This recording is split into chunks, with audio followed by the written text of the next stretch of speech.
I am the dust at the feet of God's servants. Only God is special. Welcome back. Welcome back. Welcome back. Hope you guys are having a good day. It is a Wednesday, I want to say. Or Thursday. No, it's Thursday. No, it's Wednesday. Yesterday was Tuesday. Today's Wednesday. I don't have a computer to look at. I'm on the phone. I'm out and about, as you can see. I'm out and about, driving around. Got some shit to do. Got a date. Got a hot date. Yeah,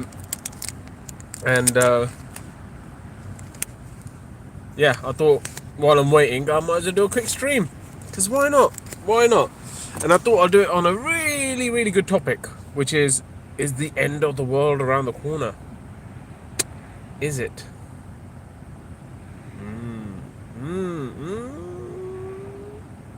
There's only one way to find out, isn't there? But if it is, if the end of the world is right round the corner, how do you feel about that? Are you happy? Are you sad? Are you indifferent? Wagwan. Wagwan. Or are you like the Christians and like super happy because you're like, yes, we'll finally be right. Or you're like the Muslims and you're like, oh yes, we'll finally be right. Or the Jews and they're like, yes, we'll finally be right. Does everyone just care about the end of the world just so that they're right? Or is it because they want the world to end? They want anarchy. And if we want anarchy,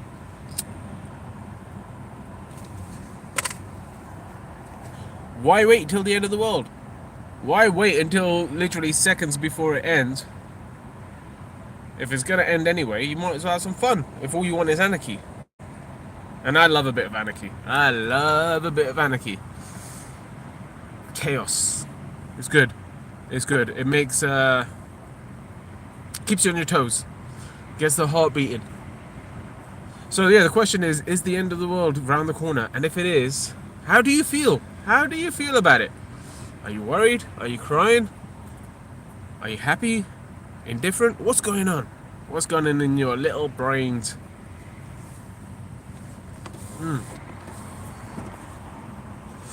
Because personally, I always thought that people wanted to have peace. But I don't know about that. I don't think so. I think they want peace when it suits them. I think people want peace when it suits them or suits the narrative, but not necessarily true peace, which is harder than just my peace, if that makes sense, you know? Having peace that is peaceful for everyone is a lot harder than having your own peace. Your own peace is hard as it is, but it's not that hard. It's not that hard. You just have to let go of certain things. Let go of old ways of thinking. Let go of anger. Let go of the bullshittery of life. Because there's a lot of bullshit in life. There is a lot of bullshit in life. Which leads on to another question, but we'll save that for another day. That one we're going to save for another day because that one will go deep. That one will go deep. And I want to get some Muslims on the panel for that. I want to get some Muslims and some Christians on the panel because I need to hear their perspectives into that one. Because that one will go deep. But yes, end of the world.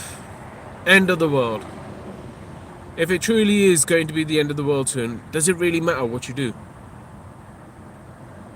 I know they say God's judgment, but if God is going to judge everyone and he's going to be a harsh critic, if he's going to be harsh, then the essence of like where the Christians are like, oh, because you didn't profess Jesus as Lord and Savior, you go down to hell. And if you're Muslim, you're like, oh, if you don't accept Muhammad as the final messenger and all these other things, then you're going to hell. So, if we're waiting for God's judgment according to these two religions, then most of the world's getting fucked up. Most of the world is getting fucked up, and people are looking forward to that. So they don't really want peace. They want their own peace. Very selfish. Very fucking selfish. But I like selfish sometimes. I like being selfish too sometimes. I try not to be, but maybe we should be more selfish. Maybe we should be more selfish.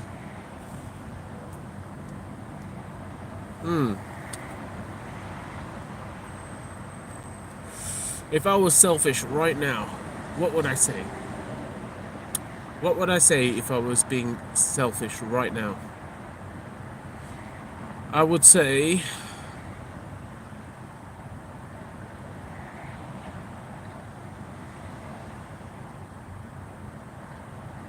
right, I need to do less thinking. I need to do less thinking if I'm going to be selfish. I'm trying to think so much about it that I end up analyzing rather than just being selfish. So let me just let me feel the selfishness. Let's see.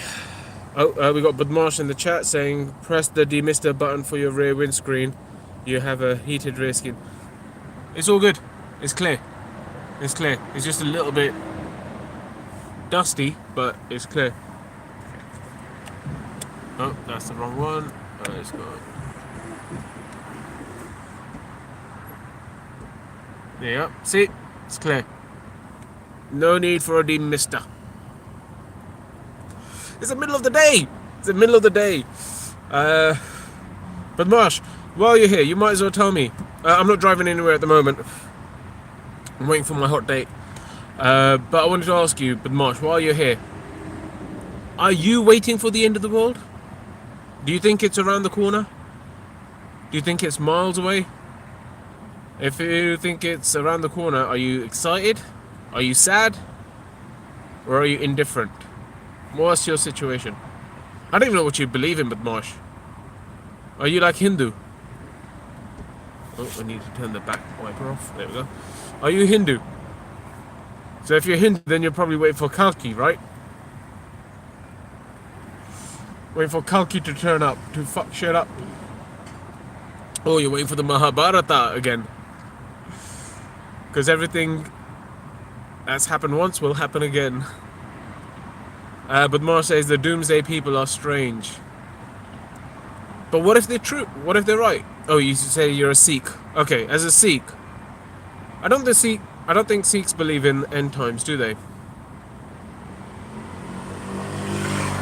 As far as I'm aware, because I was raised as a Sikh, I don't remember there being like a specific, oh, by the way, guys, as a Sikh, we have to be careful because the end of the world is coming. I don't remember that. But I don't know the Sikh faith like the back of my hand. You're not an expert on Sikhi. Then why call yourself a Sikh?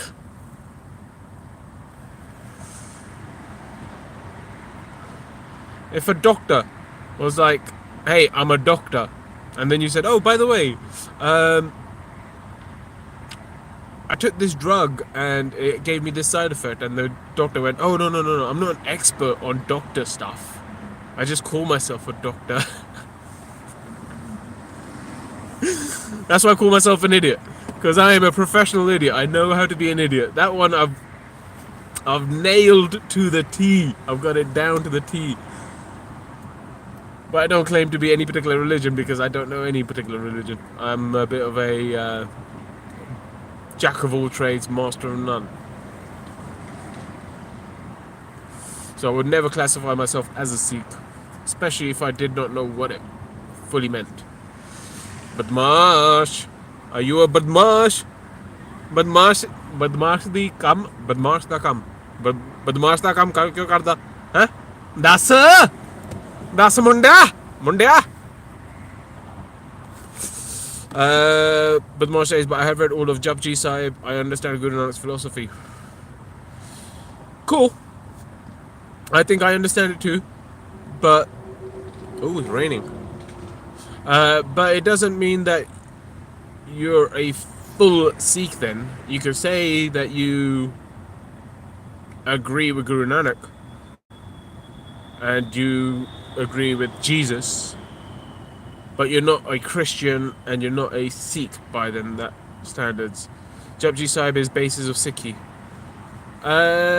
Yes, but it's only the first. Japji Sahib is only like the first actual passage of the Sikh book, if I remember correctly.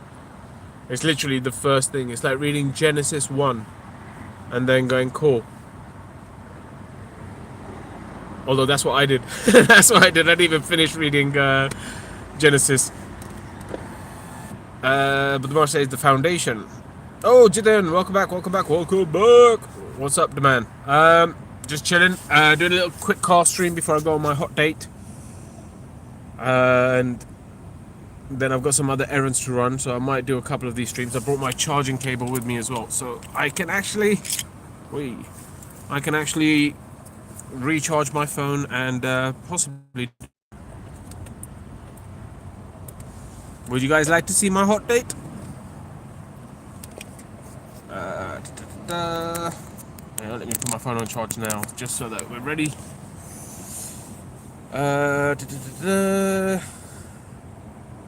Jet says driving streams back on. Yes, I've done a few of them already. I've done a couple of them in the last week or so. But yeah, I want to do more driving streams. I like driving streams. This one's a sitting down in the car stream. I'm just parked up. I'm just chilling out at the moment. No driving at the moment. I'll be driving later. Skywork says morning Badmash bro. Badmash says Mool Mantar is the opening stanza of Japji Sahib. That's Ikunka Satanam Kartapok Nerbo Nervar Akal Murat Juni Sapang Gurprasad Jap Ad Sach God Sach Happy Sach Nanak Hosi Sach, if I remember correctly. Sucha Sochna Hove, Jasucha Lukvar Chupe Chup Nahove, something of Dar. I think that's it. God, I learned that when I was a kid. Never thought I'd need to say it again.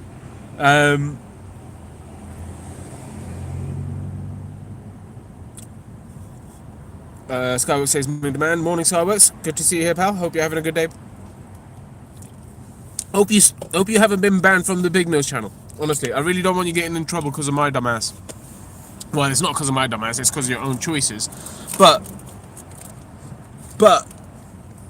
it will be inadvertently, because you came onto my channel.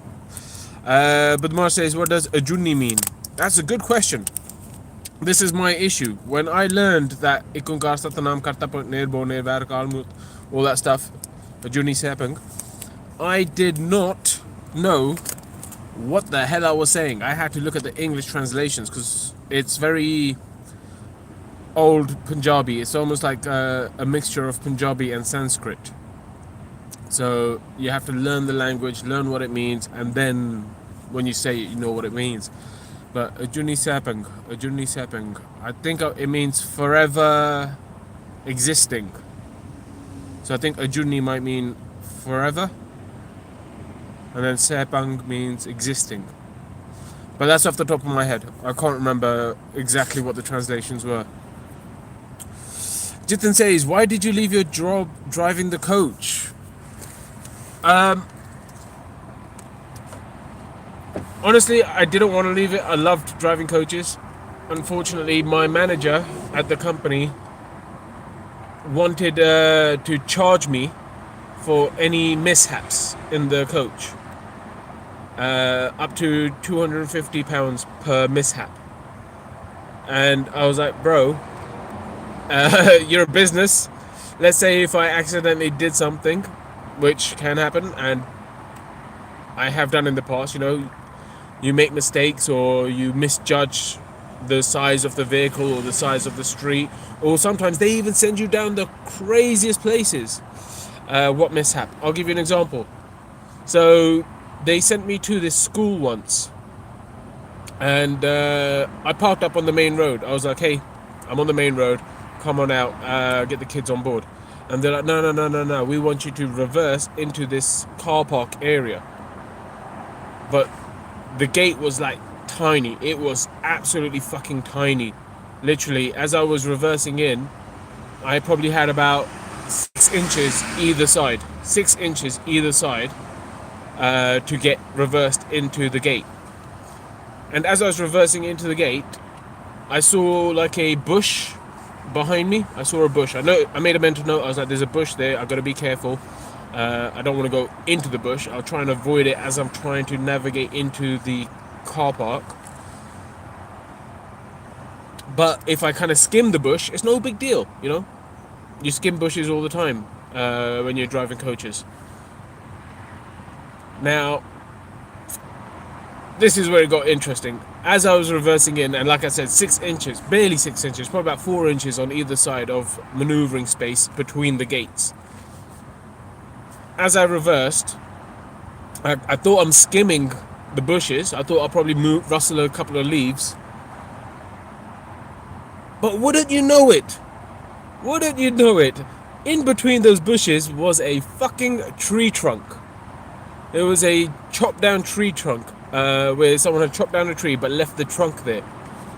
And as I was skimming the bushes, thinking I'm still safe, I am not hitting anything hard, I end up hitting the tree trunk, causing one of the clusters of lights to break a little bit, like crack, and a couple of pieces broke off. Not too much because I was going slow. I was taking my time. I was trying to be safe about this. But regardless, when you're moving at 5 miles per hour, you're still going to cause damage to the vehicle. So I ended up causing some damage to the vehicle.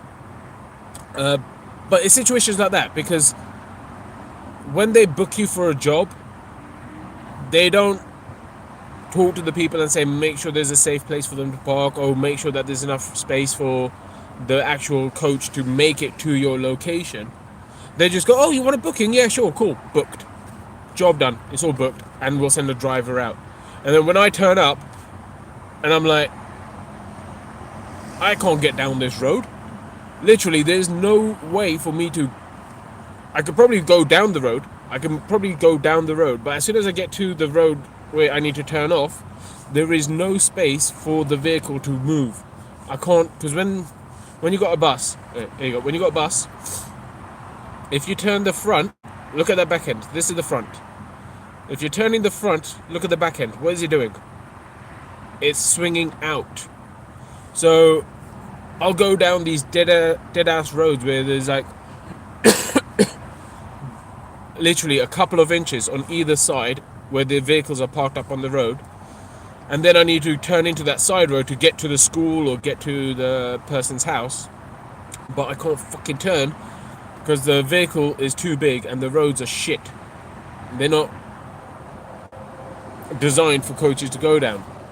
So I didn't like the fact that the manager was saying, oh, by the way, every time you have an accident, we're going to take £250 off you. That's more than I made in a fucking day.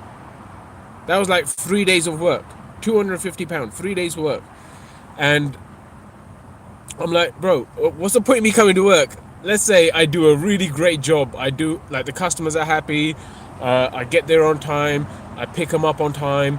They have a great experience. The coach is clean. I've cleaned it up nicely. I've made sure that they've been comfortable. I've let them go on toilet breaks. I've done everything I can to make sure that they're happy. I've done everything to make sure that I'm on time. But last minute, I accidentally scratched the vehicle. Accidentally. Because I'm not doing it on purpose. The manager as well, I was like, listen, at the end of the day, you as a company should have insurance for situations like this, you know, to put it all on the driver. So the driver is responsible for the vehicle when he's driving it.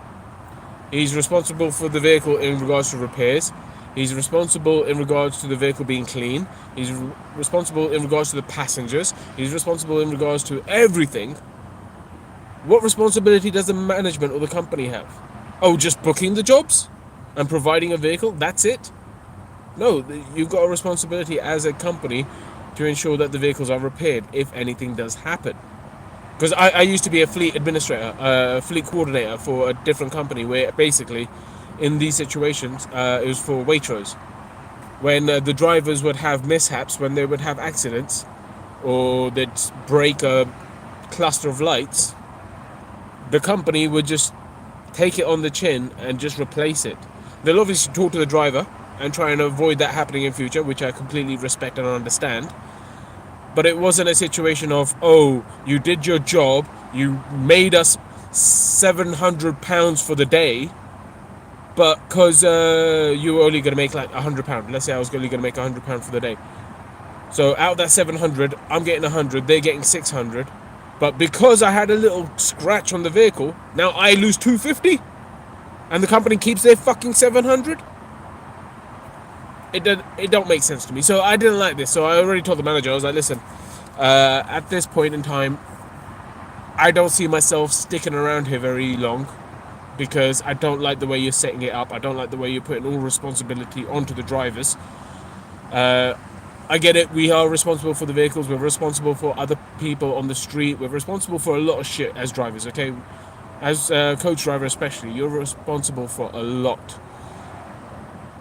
But then to say then you're going to lose your 2 days wage, 2 days worth of wage, 2.5 days worth of wage, if any mishaps happen, where they send you places where they haven't actually assessed whether it's safe to go there. You know, they're sending you there, but they haven't assessed whether you can get there, and they expect you to figure it out once you're there. And it's like, bro, figure it out means trial and error.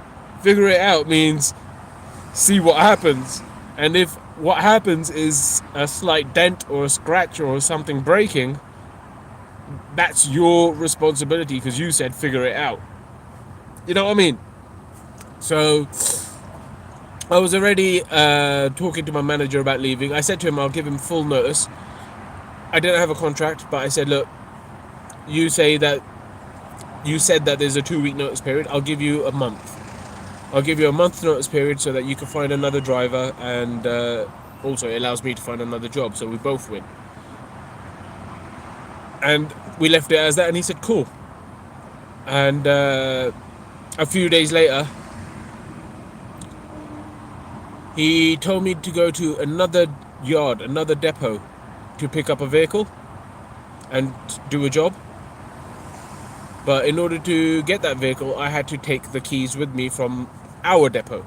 So the depot I was located at, I had to grab the keys from there, and I had to go to the other depot to take the coach.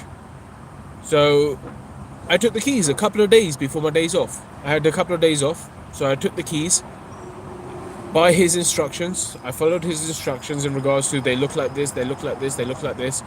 It was the end of my shift. I had done a 14-hour shift, I believe. And I just went, okay, these look like the keys. This is what he was talking about. Grabbed them, I left, and I went. A couple of days later, when I went to go do my actual shift, I give him a call, and I'm like, yo, bro, these keys aren't working. What's going on? And he's like, which keys did you take? I was like, the ones that you described. And he's like, no, you've taken the wrong keys. I was like, bro, you told me which keys to take. I took those keys. And he's like, no, you need to go back to our depot, pick up the right keys, then come back to this depot, and then grab the coach, and then do your job. I was like, it's an hour to the other depot, an hour back. That's 2 hours already, and you've not apologized once for telling me the wrong information. You're somehow blaming me for everything. Once again, like I said, always putting the responsibility onto the drivers, you know? Like I said, the responsibility of the drivers is there. I have a certain level of responsibility, but I don't have the entire responsibility of the entire company on my fucking back. You know, I am not a manager. I'm not being paid manager fucking money, so I'm not taking responsibility for the whole fucking company. So as he started shouting at me, yelling at me, literally fucking yelling at me at 6 o'clock in the morning, telling me how it's all my fault, how I'm fucked up, and how I need to fucking sort this out, I said, no, I don't, mate. No, I don't. I said, you're the manager. You're responsible for this. You deal with it. You deal with it. Because I ain't putting up with disrespect. You know, I don't mind you doing you a favor. If he said, sorry, I told you the wrong keys, or sorry, I didn't give a good description, or sorry that this shit's happened, but could you please go to the other depot and come back? Please. I'd go, do you know what? Fuck it. I'll take one on the chin. I'll help out the manager. I'll help him out. But he wasn't like that. He was proper like arrogant and thinking it was completely my fault. And taking no responsibility himself as a fucking manager. So at that point, I told him to do one. I said, look, I don't want the job that much anymore. I still needed the job. Like I said, I needed the job. I wanted money. But I was not doing it for the disrespect. I don't care how badly I need money. Disrespect should not be there, especially when someone works for you.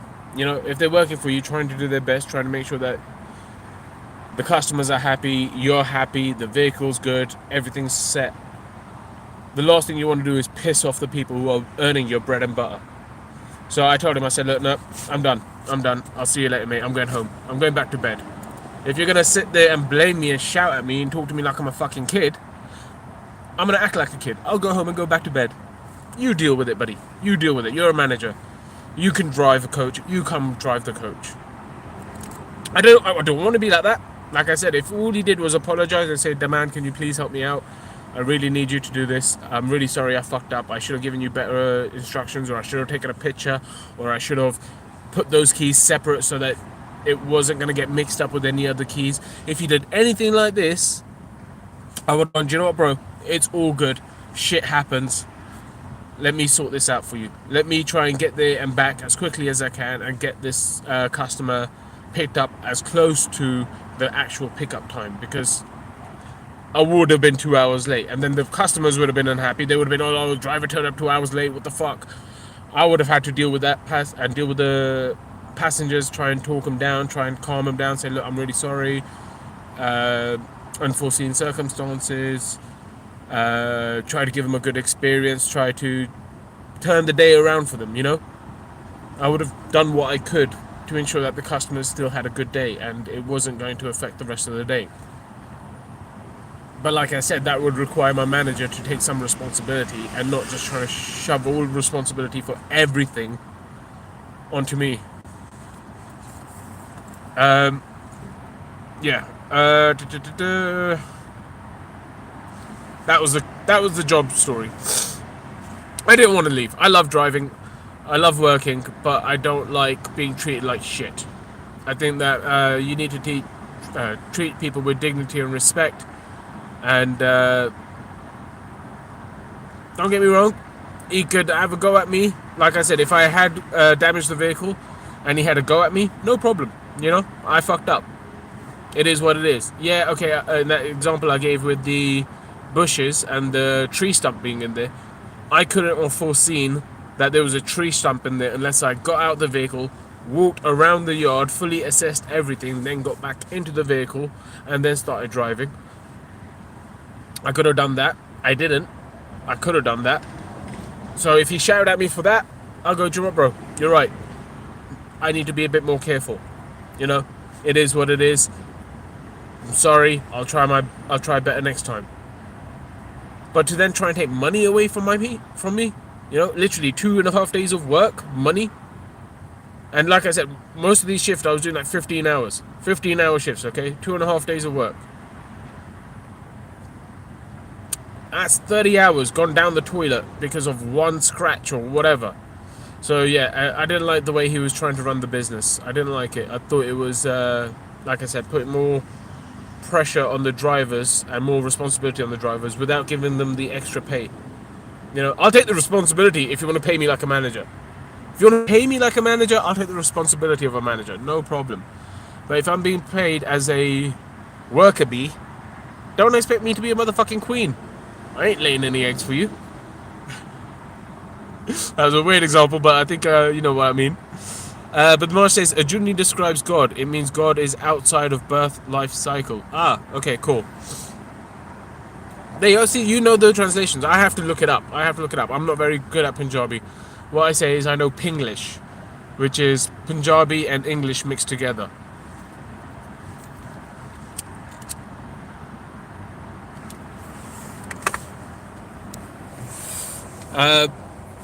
Yeah, so Jen said, "What mishap?" I explained. Jen says, "That's terrible. What about other driving jobs like cabs, trucks, Uber?"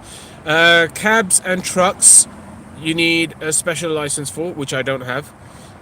With cabs, I can get it, but I need to have money in order to invest in it. So that's one of the things I've got to do after my hot date is actually go and... like I said, I'm constantly looking for a job. I'm going to go talk to a company today, kind of like an interview thing, and see if I could get a job in regards to that.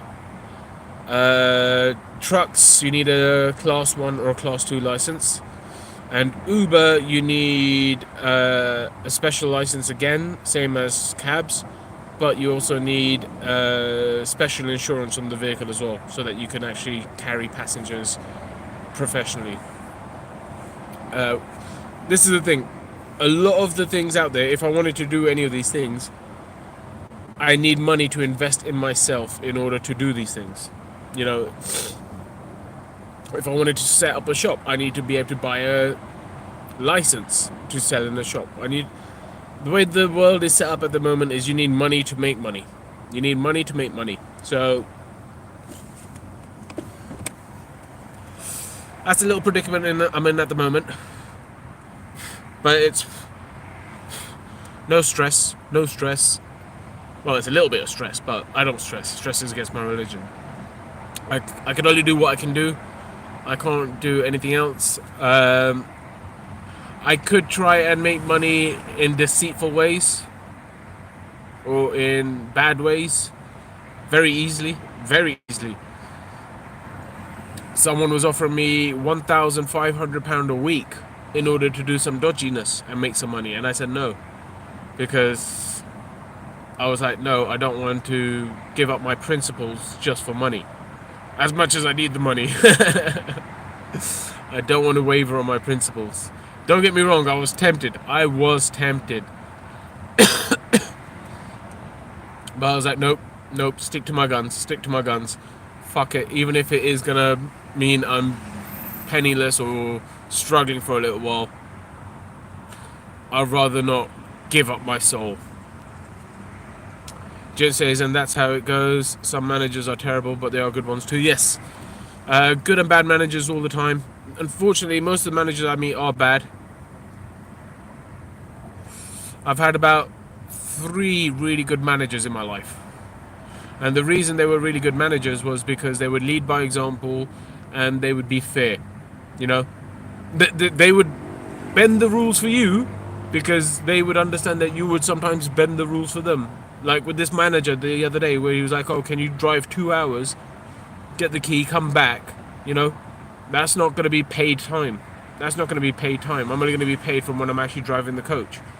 So technically I would have been working for free. That would have been me bending the rules. Hence why I was saying, nah, motherfucker, you're being rude to me. You're talking, well, I didn't say motherfucker, but you know what I mean. I laid down the law. I was like, no, you're talking rude. You're talking down to me. And I would be doing you a favor by working for 2 hours for free to go and get these keys. And then you still expect me to do a 15-hour drive, which would end up taking my day over my legal driving hours, which would make it up to 17 hours, including my driving to and back from the other office. He's got no issues with me bending the rules in that way for him. But if I was to ask him to bend the rules, oh no, man, no, we can't bend the rules. We have the rules for a reason. So, really now? Really? Okay. So yeah, lead by example, and obviously being a bit fair about the rules. Like if you expect the employees to kind of be a bit flexible, then you got, as a manager or a boss, have to be flexible too.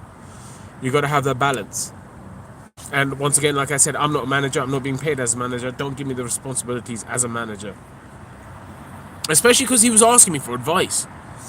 The few days before, when I actually had the conversation to him about the how it's unfair that he's trying to get the drivers to pay for any damage, he was like, oh, what would you expect me to do, the man? And I was like, oh, I'd expect you to have insurance, I'd expect you to do this, I'd expect you to do that. As a company, I'd expect you to have some kind of training in place, I'd expect you to have some kind of refresher training if any incidents did happen. I was literally training him on how to run his own damn company. Me, a driver, being paid as a driver, I was literally telling him all the things that he should do in his company to make it better. And then 2 days later, he's trying to talk down to me and tell me that, hey, it's my fault that I don't have the right key, and now I need to drive for 2 hours for free to resolve an issue that the manager should have got right in the first place. So, yeah, unfortunately, there's a lot of bad managers out there, because the thing is this. Companies don't want good managers. A lot of companies don't want good managers. They want effective managers. Not effective in running a team, not effective in motivating people, not effective in helping the company grow. but effective in manipulation, effective in control, effective in bullshittery.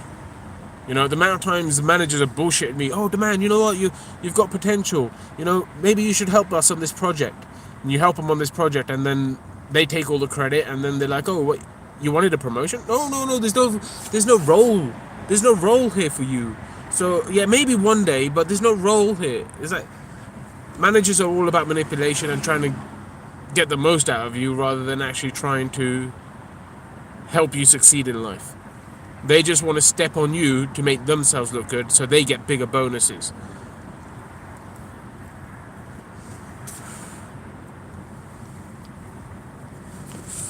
Nothing about growth of the person, nothing about growth of the company, nothing about growth of the team. It's always about stepping on people's backs to make themselves look good. Because that's what that guy would have done. That manager, well, guess what he would have done? He would have gone, hey, boss, by the way, look how much money we're saving. We were spending all this money on repairs, and now we're not spending any of this money on repairs. Why? Because we're getting the drivers to pay for the repairs. Look how great I am as a manager. I managed to get the drivers to pay for the repairs. I'm a great manager, aren't I? No, you're a manipulator. You're an abuser. You're a user. You know? You're not a manager. You're manipulative and deceitful and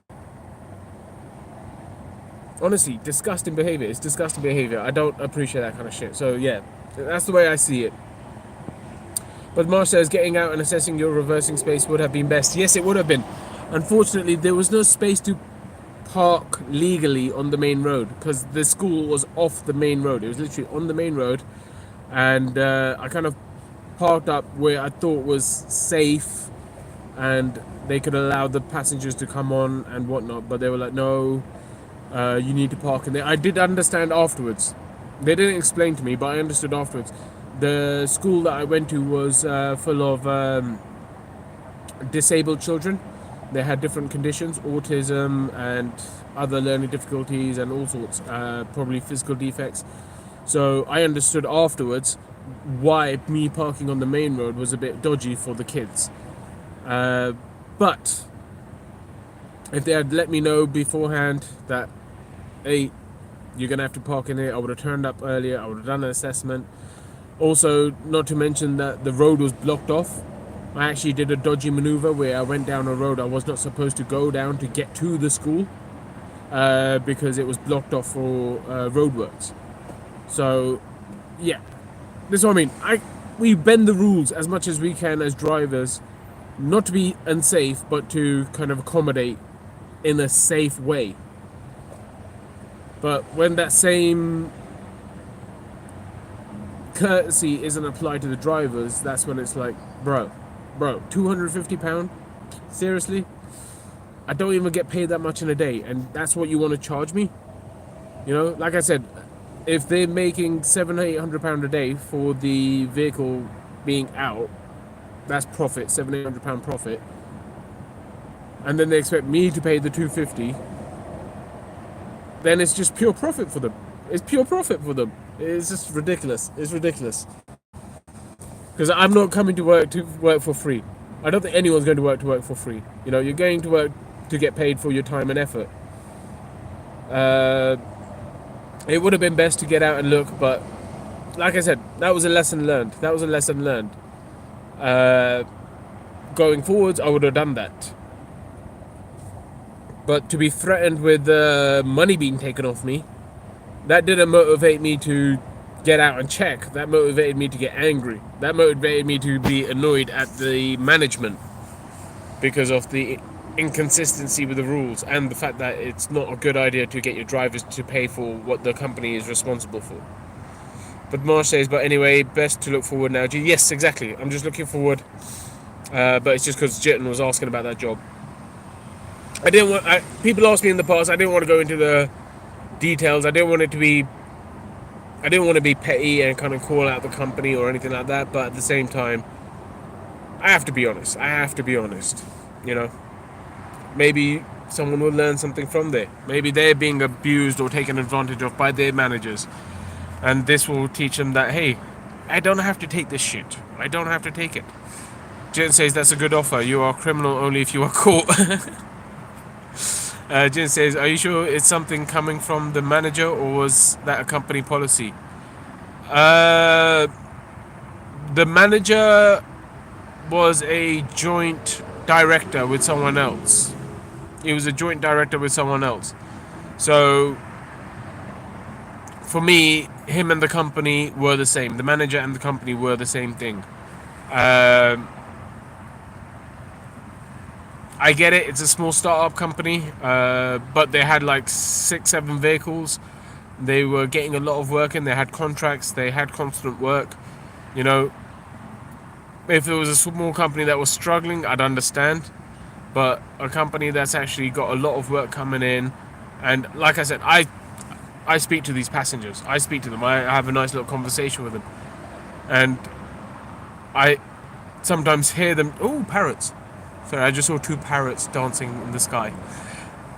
I get distracted by parrots and birds and nature. I love nature. Anyway, what was I saying? Yeah, I was talking to the passengers, and the passengers were like, oh, we only got picked up from the airport, and we're getting dropped off at the hotel, and that's all we're doing, and we paid £250.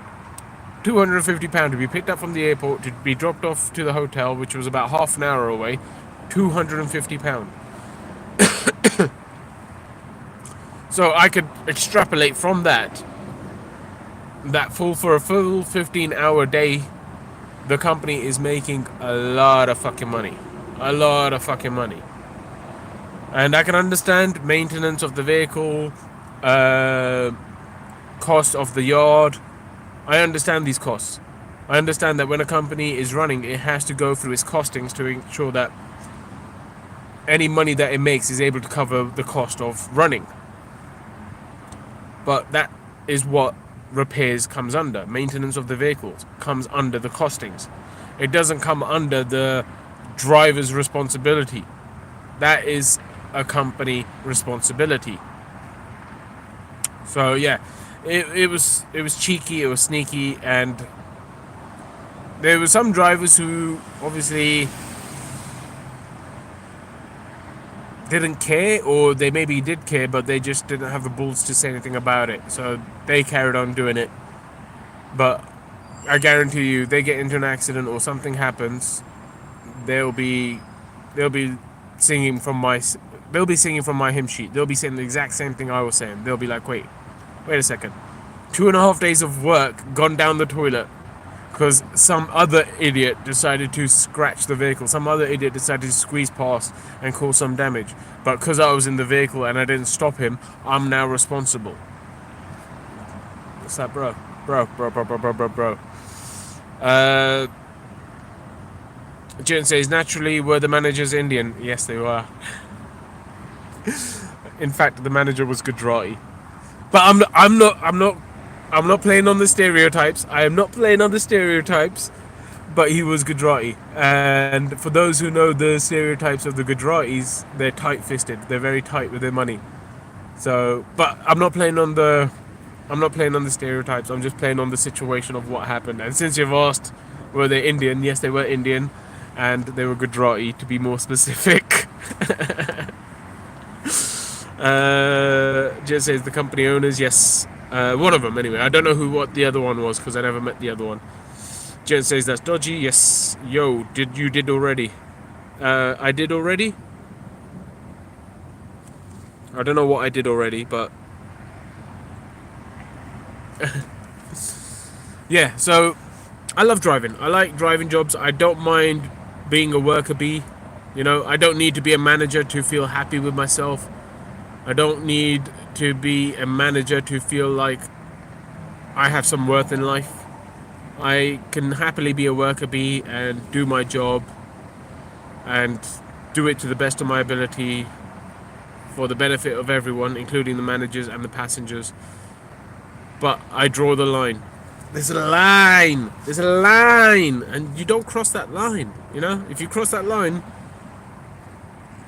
then I'll have to step back and say, no, this ain't for me. I'll have to pull out the sword of truth, and I'll have to give some harsh truths to people. Jen says you did already. Don't justify now. Oh, as in with the, what did I call it? What did I call it? The prejudice thingy. The whole the them being Gujarati. Yeah, yeah, I did it already. It's fine. It is what it is. But you asked the question. I didn't bring it up off my own back. I didn't bring it up off my own back. But yeah, were they Patels? Yes, exactly. Literally a Patel. Literally, his surname was Patel. But I don't hold it against him. It is what it is. I just think that if you are going to run a company and you want to become a big company, you got to act like a big company. You don't act like a tight ass company if you want to become big.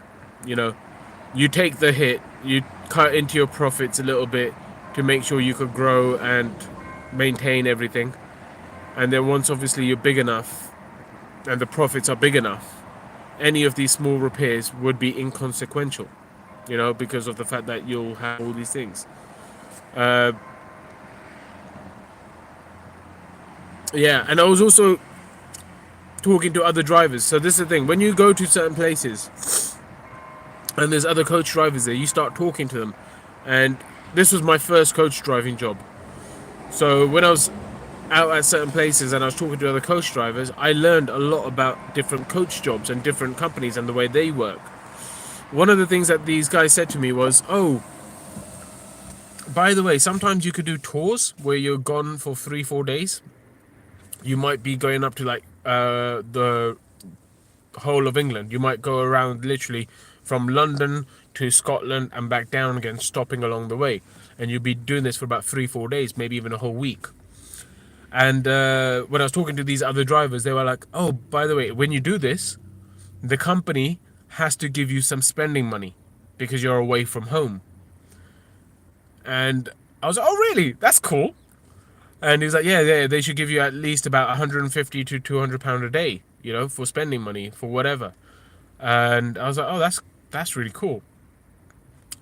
Now I get my first ever Euro with this company. I get my first ever tour with this company, where I'm going up to Manchester, spending a few days up there, and coming back slowly over the next few days. And I call up my manager and I'm like, yo, by the way, where do I get this money from? You know, this 150, 200 pound for my spending money. And he's like, oh no, man, we don't do this. We don't do this. What we'll do is we'll pay for your hotel and we'll give you, we'll buy you your breakfast and we'll buy you your dinner, but that's all we're doing. We're not giving you any spending money. I was like, what? What? Wait a second. No. This other company pays their drivers 150 to 200 pound at spending money, you know, because they're away from home. They are with the vehicle all day or they're stuck in hotels. They are accommodating for this inconvenience. But he didn't want to do that. He wanted to be like, no, you get your hotel paid for and then you get £15 maximum for breakfast, £15 for dinner, and that's it. And I was like, bro, these guys are tight. But I was like, you know what? It is what it is. I don't do very many Euro tours, or tours anyway. I don't do very many tours. It's once in a blue moon.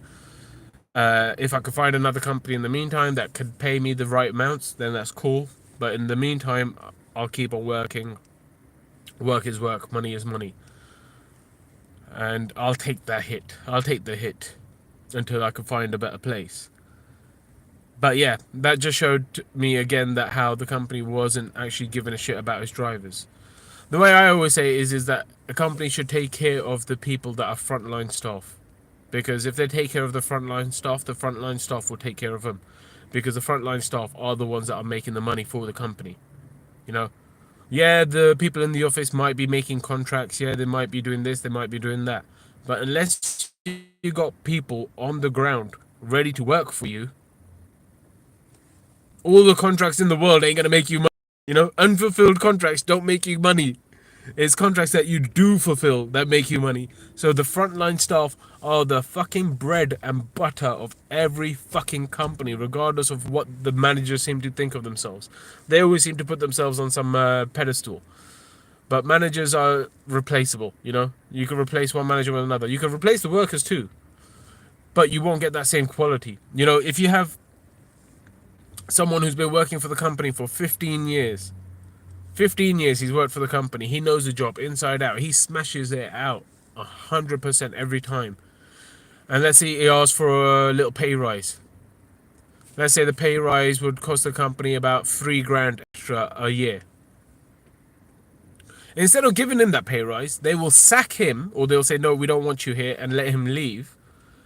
And then they'll spend about 10K recruiting someone else. These companies are retarded. They don't understand. It's about retaining quality people, and sometimes you have to pay for the quality. But they're in this mindset of quantity. These companies are in the mindset of quantity. Oh, there's always someone else to replace you. Oh, there's loads of people out there looking for work. Yeah, they're looking for work, but how good will they be?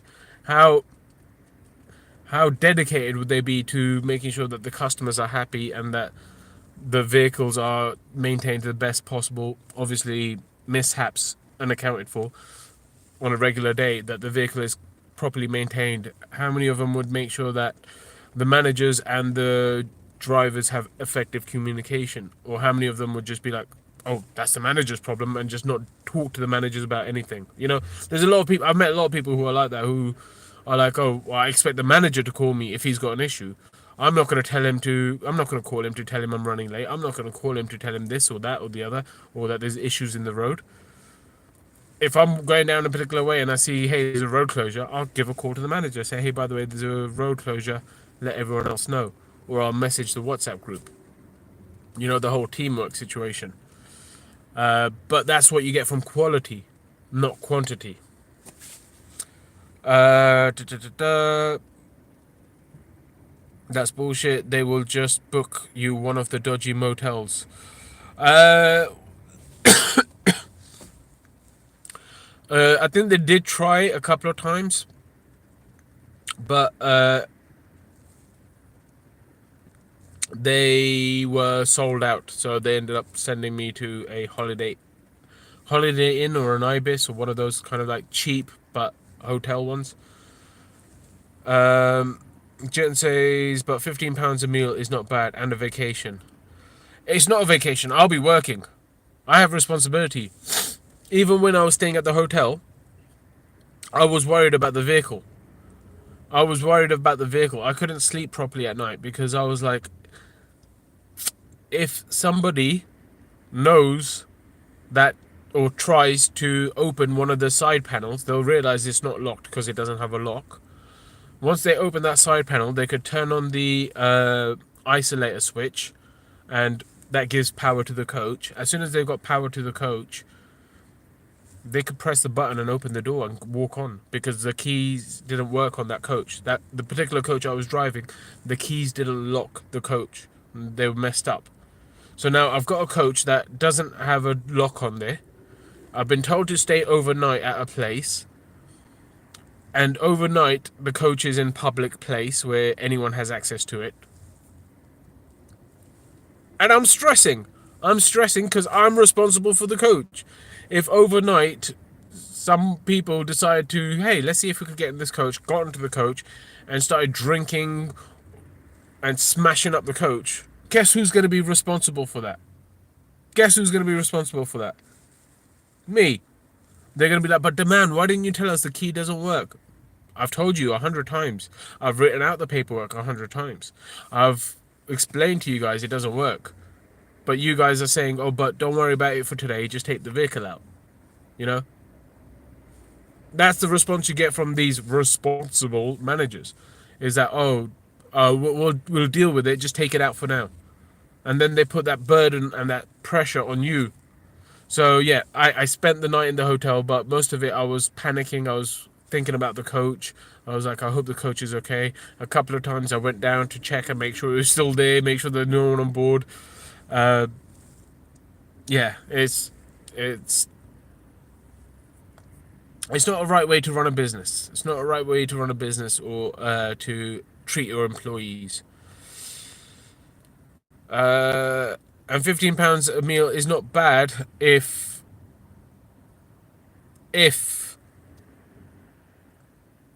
I'm eating what I want to eat.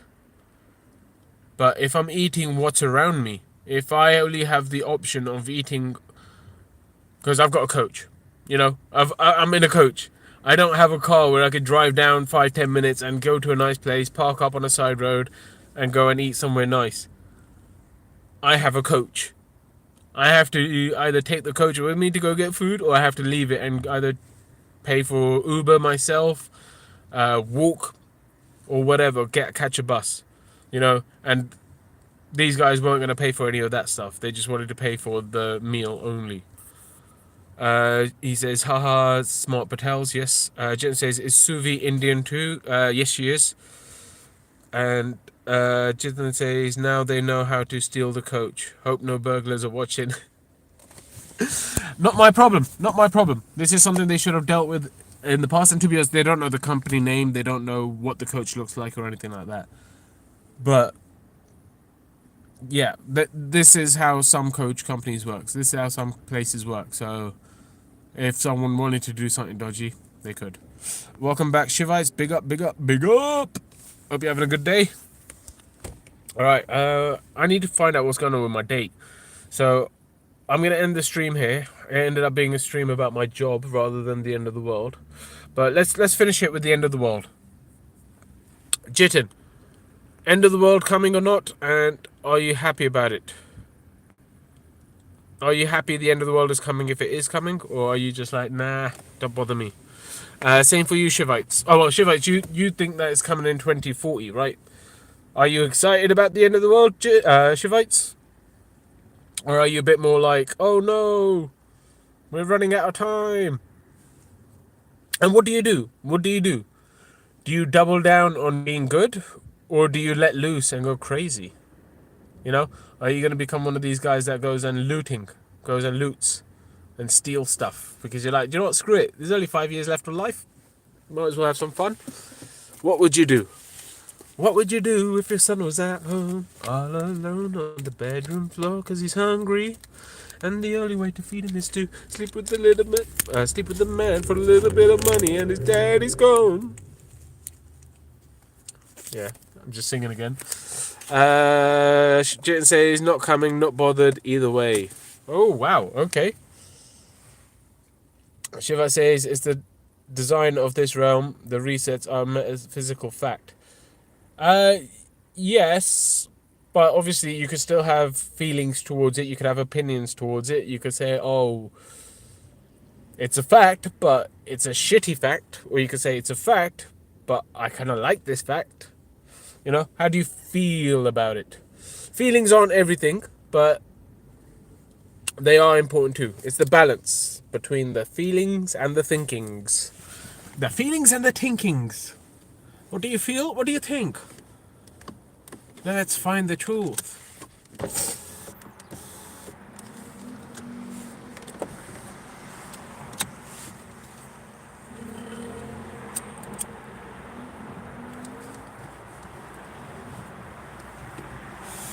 Because I don't mind a bit of chaos. But I also want people to have peace. But if the peace is only going to be for a couple of years before the world ends, then what's the point of peace? What's the point of peace if it's all coming to an end? We might as well just go chaos. Jitten says it's not a fact at Shiv. He said metaphysical fact, meaning that it's not a physical fact that you could prove, but metaphysically it can be proven. And the way you metaphysically prove it is without any physical proof. Shiva says it's another fact that there is a creator. No, for sure there's a creator, but what do you do with this knowledge? What do you do with the knowledge that the end is coming? Do you try to find peace with it? Do you try to find peace in the world? Or do you just go, fuck it, let's just live life, go a bit crazy, a little bit loony? But Mar says, Giza, did you ever... Oh, wait. Jet said, sources, I said so. Yeah, that's the Trust Me Bro sources. The Trust Me Bros. I love the Trust Me Bros. They're good. They're funny. I like it. But you could do Trust Me Bro in certain situations when it comes to metaphysical stuff. Trust Me Bro until you find out. I could accept to a certain degree. But when it's in regards to physical matters, yeah, there's no Trust Me Bro. Then it should be a situation of where's the evidence? Where's the backup? But Marsh says, Giza, did you ever drink in the Rose and Crown, Heston? I think I recognize you from there. Rose and Crown. Rose and Crown in Heston. I think I know which one you're on about. I think I've only been there like twice. But yes. I might have seen you around. But more shit, I didn't know you were so local. Are you local to Hounslow at the moment? Maybe I'll come see you after my hot date. Maybe we could do a stream together if my hot date doesn't want to stream with me. Shiva says, the physical fact, 'tis the timer and the phenomena. But Marsh says, I grew up Havelock Estate, South Hall. Ooh. Havelock Estate. What's your real name, Badmarsh? What's your real name? You don't have to give your full name, but give me your first name. Because I might know of you, rather than knowing you personally. Or maybe I do know you personally. Badmarsh, that's a tu kaun hai, bala? Jen says, man, I want to go to London one day. Maybe go to Manchester even. Catch a United game. I thought you were in London, Jitten. Where are you? Where are you at, buddy? Where are you hiding? But Mars says, I'm older than you, bro. Doesn't matter. I know people of all ages. And I know of people of all ages. You know, if you're a bit of a bad boy in your younger days, I'm sure I heard about you. If you like Shera Punjab Munde, I may have heard about you. Shera Punjab was a Punjabi gang back in the days. Jen says, I'm from India. Oh, you're actually based in India. I thought you were from India, but in the UK. Okay, I didn't realize you're actually based in India.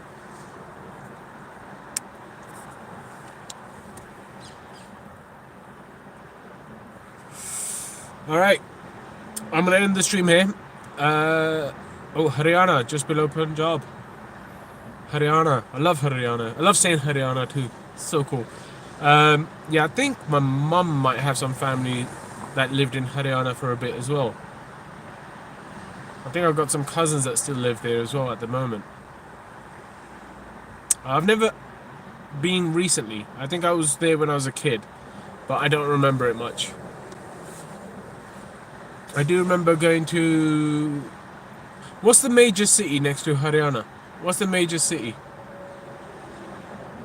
What brand am I smoking? B&H. Benson and Hedges.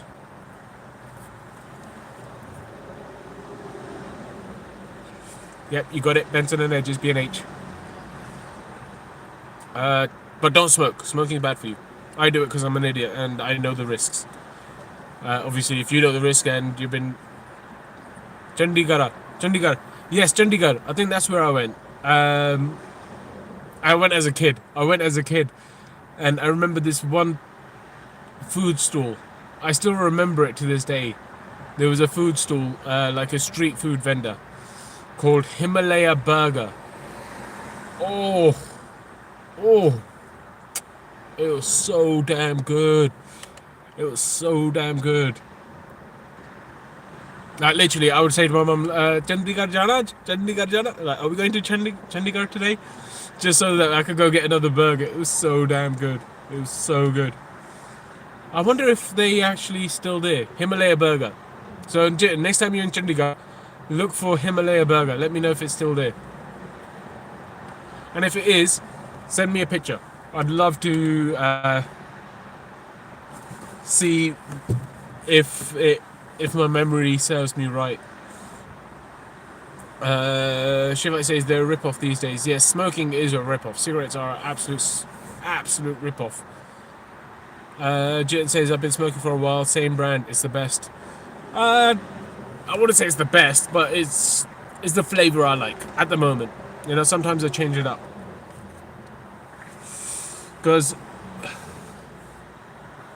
I don't like Pall Mall. The cheap cigarettes are really harsh. They don't taste nice. They're a bit dodgy. These I kind of prefer a little bit. Jitten says you had a burger in India and a thappar to the head. I don't go. My go-to food in India isn't burgers. My go-to food in India is going to be palak paneer.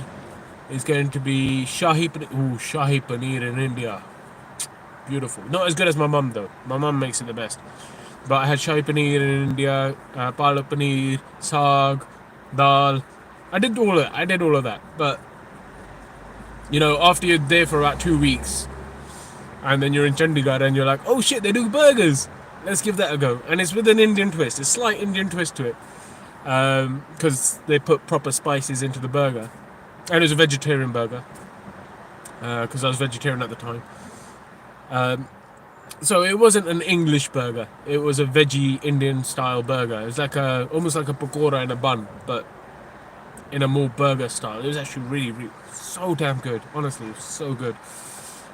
But yeah, my go-to food in India is going to be Indian food. It's going to be Indian food. You know, that's where Indian food comes from. Jen says, sure, we'll check it out next time I'm in Chandigarh. Wicked, awesome.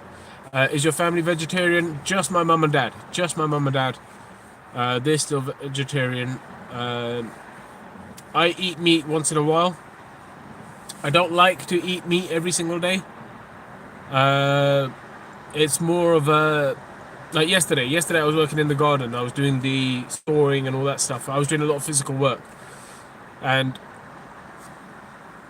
I understand that when you do physical work, you need protein intake in order for muscles to repair themselves. So yesterday I had some chicken. The day before, I didn't eat any chicken. So it depends on what I'm doing. I'm not eating the chicken for the taste. I'm not eating the chicken because I feel like I deserve it, or I feel like I am entitled to it, or I am worthy of chicken.